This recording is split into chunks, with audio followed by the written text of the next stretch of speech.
কত নেকি হইলে জান্নাতে যাওয়া যাবে? আমাদের হুজুররা বলেন কোরআন তেলাওয়াত করলে এত নেকি, সুবহানাল্লাহ বললে এত নেকি, আলহামদুলিল্লাহ বললে এত নেকি, আর আমরা বৈশা বৈশা হিসাব করি সারাদিনে কত নেকি কামাইলাম। কিন্তু ভাই, আপনি কি জানেন জান্নাতে যাইতে হলে ঠিক কতটা নেকি লাগবে? কোনো হুজুর কোনোদিন বলতে পারছে এই হিসাব?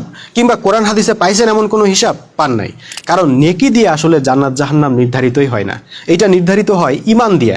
যখন আপনি বলবেন লা ইলাহা ইল্লাল্লাহ, অর্থাৎ আল্লাহর বিধান ছাড়া অন্য কারো বিধান মানি না, এবং আল্লাহর বিধান প্রতিষ্ঠার জন্য সংগ্রাম করবেন, তখন আপনি হবেন ঈমানদার, মোমেন, আপনি হবেন জান্নাতি। কিন্তু কোন স্তরের জান্নাতি, সেইটা নির্ভর করবে আপনার আমল, আখলাক বা নেকির উপর।